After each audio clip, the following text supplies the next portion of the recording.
She remains the only player, male or female, to represent Australia in both soccer and cricket World Cups, and is also the youngest ever to play at international and test level, having made her debut in both sports.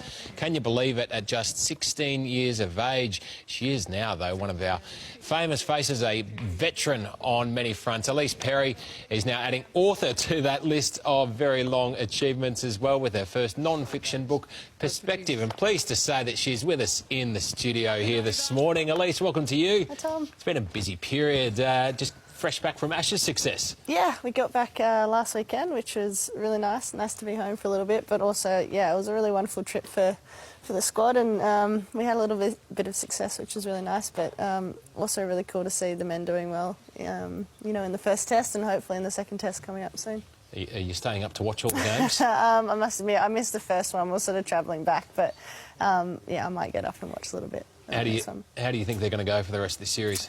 Well, as a very passionate Australian, I think really well, hopefully. But yeah, it'll be an intriguing series. I think, you know, particularly our depth with the pace bowling attack is a real advantage. So yeah, fingers crossed. Now let's get back to you, because you've got this new book coming out, and it's interesting. It's not so much a biography, you were telling me, as more just sort of what you've learnt along the journey. I said you are a veteran. It feels like you've been around for so long now, but you're still so young. Yeah, I guess so. I had a really cool chance to sit down with HarperCollins, and we were sort of speaking about, yeah, I wasn't really keen on writing a biography, but yeah, like I think over the 10 or 12 years that I've been doing it now, there's been so many influences on my career and the way that I guess I've done things, and the way that that's evolved as well. You know, probably in line too with the way that women's sports evolved in that time. Like it's changed so much. So I guess to have a chance to put down some thoughts and I guess some influences that have you know, kind of come along the way, and yeah, the way things have evolved for me, it was a really cool process actually.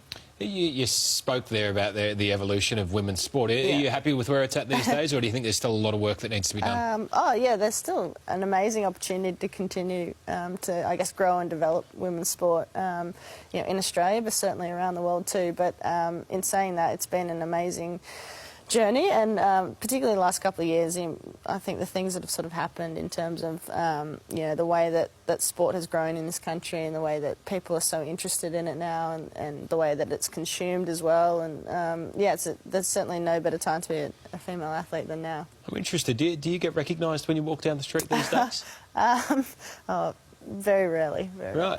Yeah. What do you think about that? Because, you know, you're at the forefront of our cricket team. If Steve Smith walked down the street, everyone would stand and point, kind of thing. Yeah.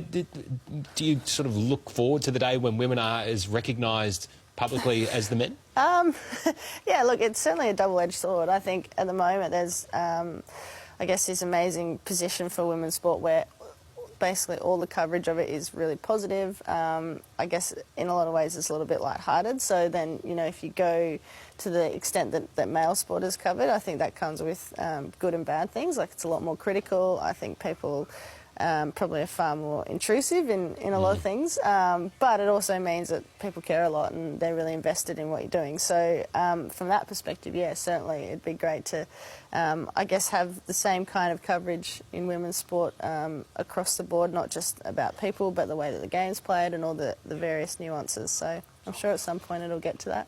Well, you're providing a great inspiration for young girls coming through at the moment in terms of where their careers can go. Tell us about what's next. You've got the Sixers season down the track, and then tour of the West Indies, I think, before that. Yeah, so the WBBL this year is actually starting a little bit earlier, so I think everyone's used to the Big Bash being over that Christmas and New Year period, whereas the women's version of that's going to be in October, November, just after the footy season concludes. So I think tickets go on sale tomorrow, actually, which is really exciting. But yeah, we're off to the West Indies in a couple of weeks for a tour there. Then we've got Sri Lanka at home for a tour before the Big Bash. So there's a fair bit on, which is really awesome. The West Indies in August, September. That's a lovely time of year just to be cruising summer. the Caribbean. It's very nice right? indeed. Yeah, I agree. Very good. All right, well, great to have you in here this morning, and all the best with the book and the tour ahead. Thanks for having me. Thank you.